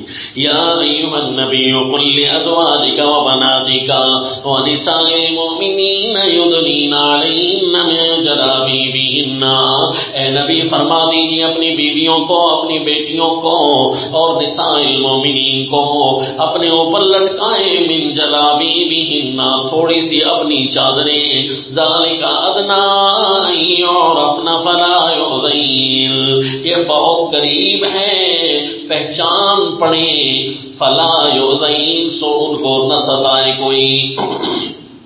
پہچان پڑنے سے یہ زیادہ قریب ہے کہ اپنے اوپر جو ایسی چادریں لٹکائیں جن سے پہچان نہ ہو، اس کا مطلب ہے ایسی چادریں ہونی چاہیے جس سے کسی طریقے سے ان کی پہچان نہ ہو، چال کا بھی پتہ نہ ہو، حالانکہ چال سے بندہ پہچان ہی لیتا ہے کہ فلاں جا رہی ہے، بھائی جس کو دیکھا ہو، جس کے بارے میں معلومات ہوں، تو اس کا مطلب ہے چادر ایسے انداز کی ہونی چاہیے کہ چال بھی نظر نہ آئے، تو لہذا اس چادر کی چیزیں واضح ہونے چاہیے۔ ذالک ادنی ان یعرفن فلا یؤذین وکان اللہ غفورا رحیما، لہذا یہ سدن للذریعہ تھا، کفار تمہارے پردے کے ذریعے کو نیا اپنا گندا اخلاق اسلام میں داخل کرنے کی کوشش کریں گے، دھیان کرنا، تو یہ اس اعتبار سے نیا حکم ہے۔ تو واقعی بھی کفر نے ایسی چالیں چلی ہیں ہمارے پردہ کے دین اسلام کے پردے کے خلاف کہ پردے کا نام باقی رہ گیا ہے، پردہ نہیں رہا۔ نہیں سمجھ رہے؟ ایسے ایسے ڈیزائن کے برقع متعارف کرائے ہیں کفر نے کہ نعوذ باللہ کہ پردے کو بھی پردہ چاہیے ہوتا ہے، اور عورت کو پہچاننا تو درکنار اس کے اعضاء کا بھی ظہور کراتے ہیں ایسے پردوں کے اندر۔ اس کا مطلب ہے یہ اسپیشل 7واں حکم ہے کہ کفر کی بنیادیں جس طرح تم نے ختم کی ہیں نا اس صورت کے اندر، ان کے رسومات، کفر کی نئی چالیں بھی اپنی نہیں چلنے دینا۔ تمہارے ماحول کے اندر کفر داخل ہوگا ان پردوں جیسی چیزوں کو ختم کر کے، لہذا اپنی عورتوں کو کہنا تمہارے اوپر یہ کفر زیادہ حملہ آور ہوگا، پہلے تم اپنے آپ کو بچانا، اس کے بعد مومنوں پر حملہ آور ہوگا، اور مومنوں پر کفر کیسے حملہ آور ہوگا اس کے لیے بھی آگے اللہ نے سدا للذریعہ چیزیں بتا دی۔ کیا عجیب عنوان ہے جی سورت کا۔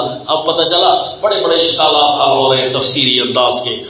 لئن لم ينتهِ المنافقون والذین فی قلوبهم مرض، اور منافقین اعتقادی اور منافقین عملی، والذین فی قلوبهم مرض، یہ مسلمانوں کے اندر رواج پائیں گے، نام نہاد مسلم ہوں گے، اپنے آپ کو مسلمان کہیں گے، جبہ کبہ دستاروں کے مالک ہوں گے، یا دین اسلام کے اپنے آپ کو ٹھیکیدار مبصرین کہہ رہے ہوں گے، حقیقت یہ ہوگی کہ ان کی وجہ سے اسلام کے اندر گندے اخلاقیات رواج پا رہے ہوں گے، تو ان کو تنبیہ کی گئی اور ان کے لیے تخفیف بتائی گئی۔ لئن لم ينتهِ المنافقون، پہلے تخفیف کیا دی گئی؟ دنیا آخرت میں لعنت آئے گی، اور اب تخفیف یہ دی جا رہی ہے اگر یہ منافق اور یہ لبرل والذین فی قلوبہم مرض، اس لیے لبرل اس کا معنی عموماً کرتا ہوں، آپ نے بھی اس کو نوٹ رکھنا ہے، والمرجفون فی المدینہ، اور جن کے دلوں میں بیماری ہوتی ہے دین اسلام کے کسی نہ کسی حکم سے الرجک ہوتے ہیں، یہ لبرل ہوتی ہیں۔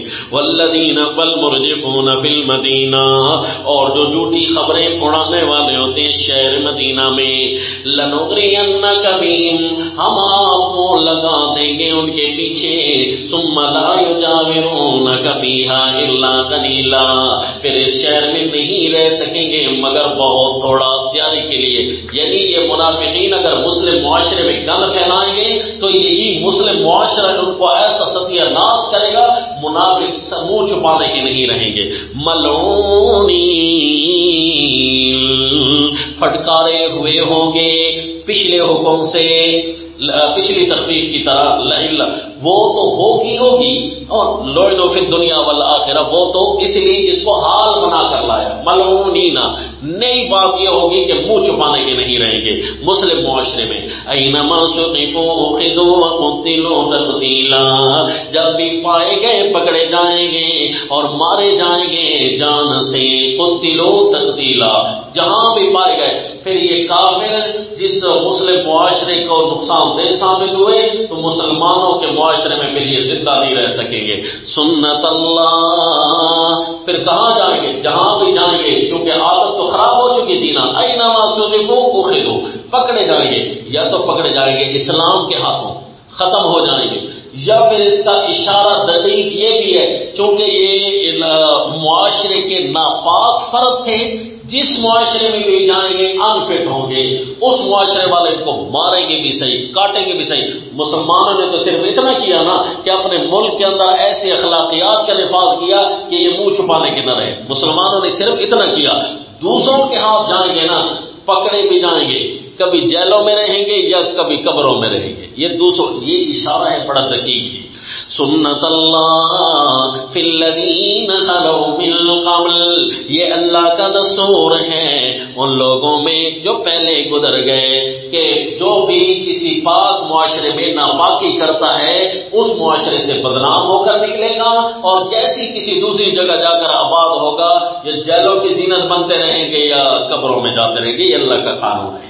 وَلَن تَجِدَ لِسُنَّتِ اللَّهِ تَبْدِيلًا، پتہ چل رہا ہے آپ کو؟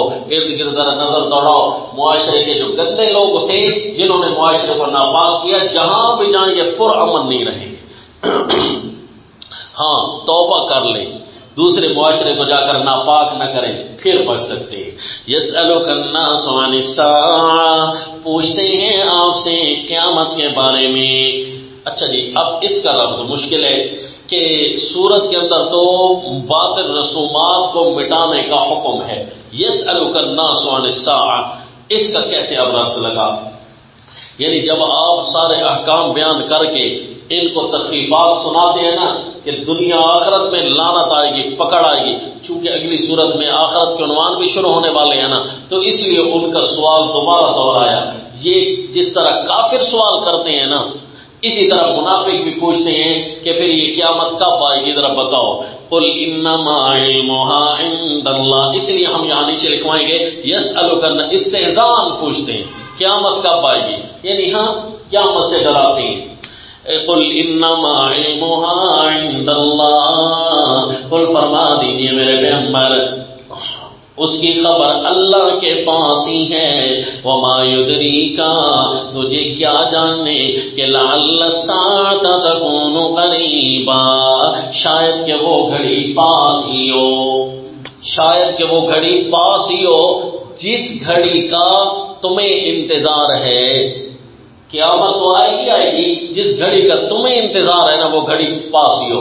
یساع سے مراد قیامت ہے، یساع سے مراد ان کے عذاب والی گھڑی مراد ہے۔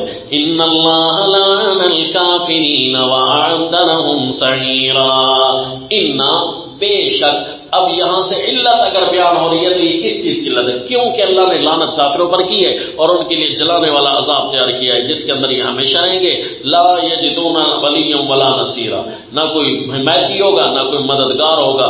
تو یہ یسألک الناس عن الساعہ، اس کے ساتھ یہ علت کیسے بیان ہو رہی ہے؟ اگر آپ توجہ کریں تو آپ کو پتہ چل جائے۔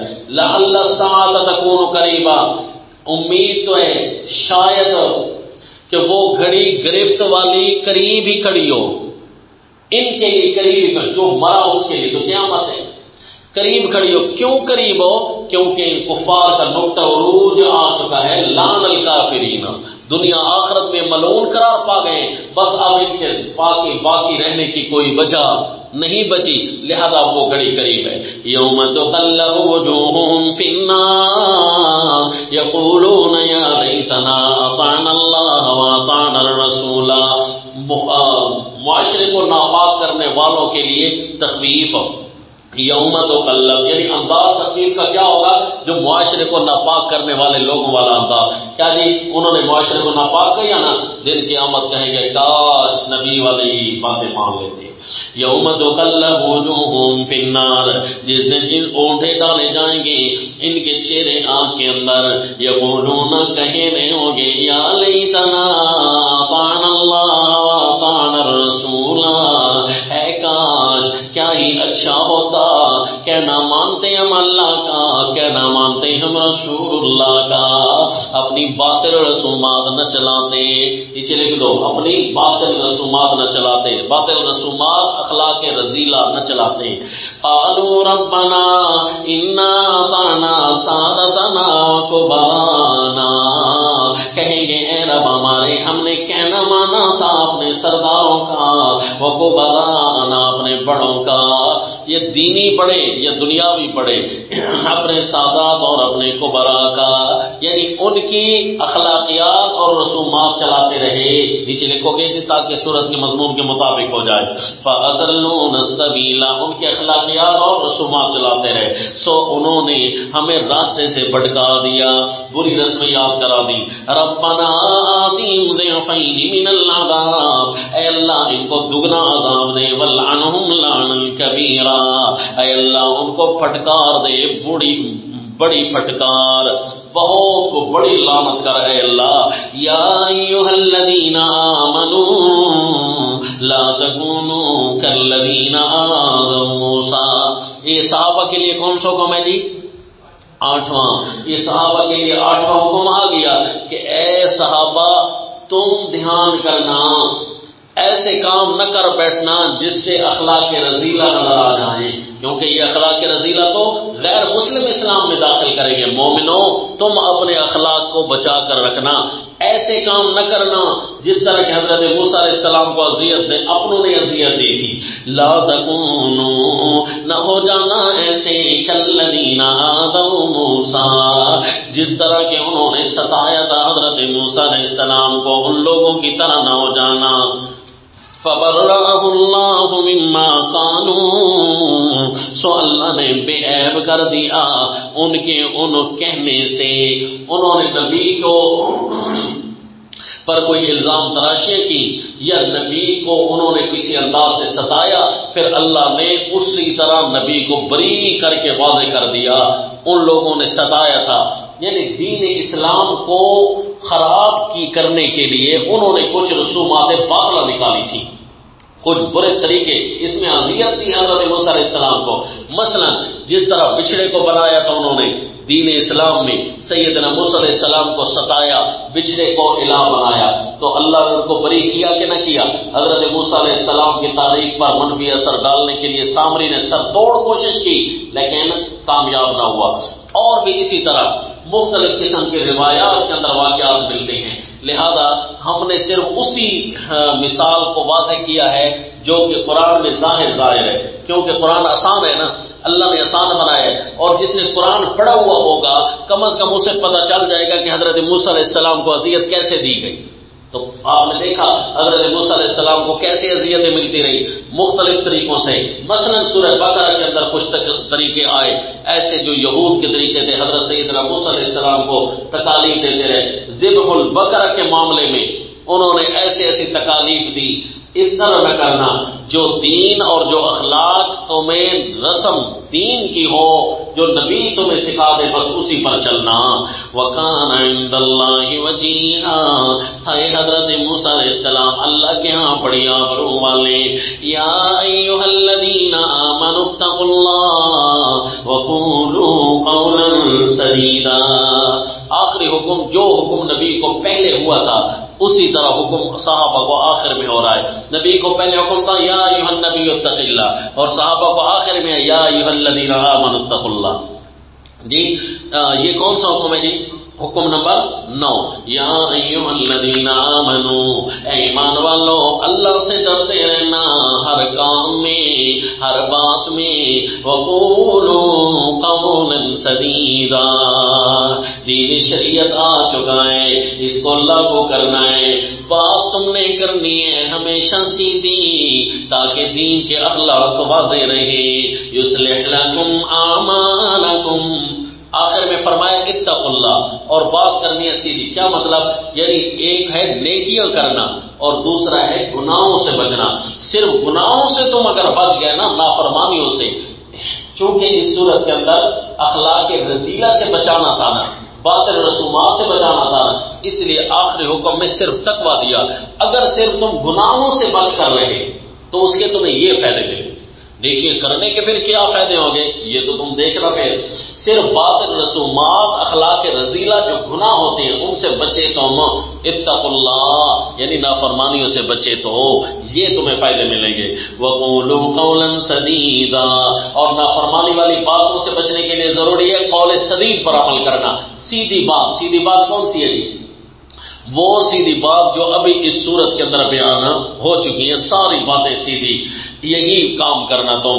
یصلح لکم اعمالکم، کون سی سیدھی باتیں؟ جن کا تعلق ہو حقائق سے ہوتا ہے. وہ نہ کہنا کہ جس کا تعلق خلاف حقیقت ہوتا ہے، جس طرح سورت کے شروع میں آپ نے چند باتیں پڑھی جن کا تعلق حقیقت سے نہیں تھا، وہ سدید باتیں نہیں تھی. یصلح لکم اعمالکم، گناہوں سے بچنے کا فائدہ تمہیں یہ ہوگا اللہ تمہارے کام خوبصورت کر دے گا، سنوار دے گا. ویغفر لکم ذنوبکم، اگر کوئی پچھلے گناہ پہلے ہوئے اللہ تو وہ تمہارے معاف کر دے گا. ومن یطع اللہ ورسولہ، یہ تو تھا گناہوں سے بچنے کا فائدہ. اور نیکیوں کا کیا فائدہ ہوگا؟ اللہ فرمایا وَمَن يُطِعِ اللَّهَ وَرَسُولَهُ، نیکیاں کرنے میں، اخلاق کے لے آنے میں، رسومات حقہ کو نافذ کرنے میں جو اللہ اور رسول کا کہنا مانے گا. فقد فقد فاز فوزا عظیما، وہ تو پھر بہت بڑی کامیابی میں جائے گا جس کے فوائد شمار میں بھی نہیں آتے۔ ہاں جی، گناہوں سے بچنے کے فائدے تو شمار میں آ گئے، البتہ نیکیاں کرنے کے فائدے یہ شمار میں بھی نہیں آتے، اتنے زیادہ ہوں گے۔ اِنَّا عَرَضْنَا الْأَمَانَةَ عَلَى السَّمَاوَاتِ وَالْأَرْضِ، تاکید تقویٰ، تاکید تقویٰ، تقویٰ کی تاکید اللہ نے کی۔ کس طرح؟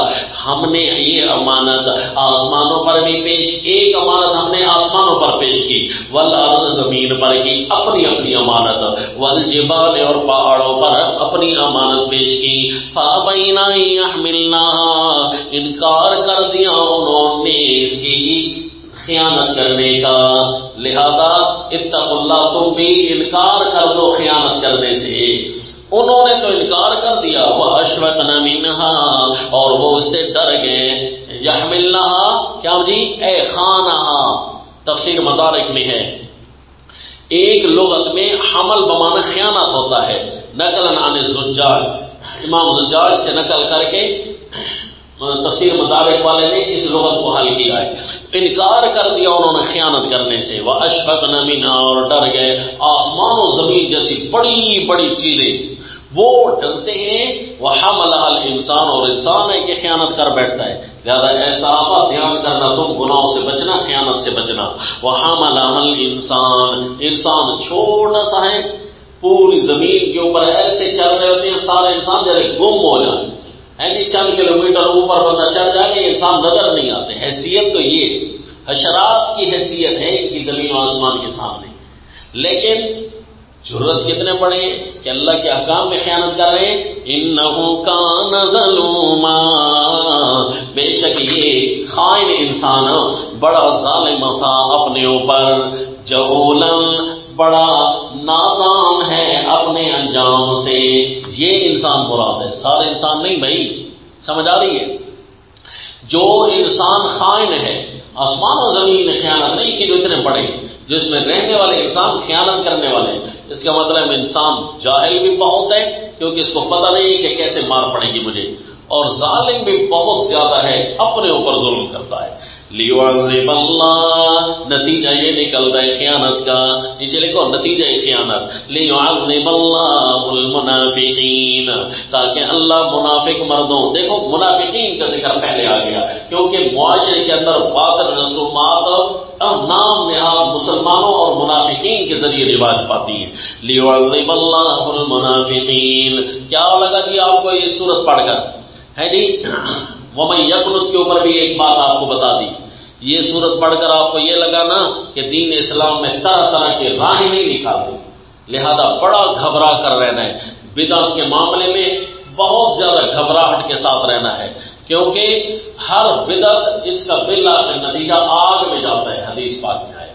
تو اس لیے دین اسلام میں رہتے ہوئے ہم منافقوں والا کردار نہ اپنائیں، اس لیے بڑی شدت دکھایا کریں، جو بدعتیوں نے بدعات شروع کی ہیں نا، ہمارے لوگ اس کی مشابہت نہ کیا کریں، مثلا ربیع الاول کے اندر، مثلا رمضان شریف کے آخری اشروں میں، مثلا شہادت عثمان کے جلسے، اس کے ساتھ بڑا شدت سے ایکشن لیا کریں اس کا، تاکہ اللہ ہمیں کتنے پرزور طریقے سے، زوردار طریقے سے رضائل اور رسومات باطلہ سے دور کر رہا ہے، اور آخری حکم میں تو اسپیشل فرما دیا کہ گناہ نہ کرنا، دین اسلام میں اپنی طرف سے کچھ کرنا نہیں، بس جو نبی کے باتیں ہوں انہی کا کہنا ماننا، وَمَن يُطِعِ اللَّهَ وَرَسُولَهُ فَقَدْ فَازَ فَوْزًا عَظِيمًا، ورنہ منافق شمار ہو جاؤ گے۔ لِيُعَذِّبَ اللَّهُ الْمُنَافِقِينَ وَالْمُنَافِقَاتِ وَالْمُشْرِكِينَ وَالْمُشْرِكَاتِ وَيَتُوبَ اللَّهُ عَلَى الْمُؤْمِنِينَ وَالْمُؤْمِنَاتِ، اللہ مشرک مردوں اور مشرکہ عورتوں کو عذاب دے گا۔ یہاں عورتوں کا بھی منافقین اور مشرکین کے ساتھ ذکر آیا، اس کا مطلب ہے رسومات کے چلانے میں دونوں کا کردار برابر کا ہوتا ہے۔ وَيَتُوبَ اللَّهُ عَلَى الْمُؤْمِنِينَ وَالْمُؤْمِنَاتِ، یہاں بھی دونوں کا ذکر کیا، اس کا مطلب ہے باطل رسومات مٹانے میں اور اخلاق اسلام لاگو کرنے میں دونوں کا حصہ برابر کا ہوتا ہے. عورتیں مردوں کے برابر، مردیں عورتوں کے برابر.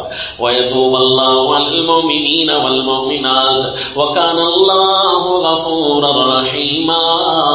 اگر پہلے کوئی کمی کوتاہی ہو گئی ہے تو پھر اللہ اس کو معاف کر دے گا، تمہارے لیے اللہ خصوصی رحمت کا سامان جمع کر دے گا. اے مومنو، کفار میں مرنا ہے، مٹنا ہے، لہذا ان کے اثرات، نشانات، رسومات بھی مٹا ڈالو. یہ اس سورت کا اہم عنوان تھا جو کہ ختم ہوا. اچھا جی، اس سورت کی تقسیم آپ نے کس طرح نوٹ کرنی ہے کہ اس سورت میں 7 احکام نبی صلی اللہ علیہ وسلم کے لیے اور 9 احکام صحابہ کرام کے لیے اور 5 احکام ازواج مطہرات کے لیے ہوں گے، جن میں آیت نمبر 56 سے پہلے تک کے احکام کا خلاصہ یوں ہوگا. پچھلی سورت کی آخری آیات کو ملا کر کہ کافروں میں تو مٹنا ہے، ان کے نشانات اور رسومات باطلہ اور اخلاق رذیلہ کو مٹا دو اور اسلام کے خوبصورت آداب و اخلاق نافذ کر دو.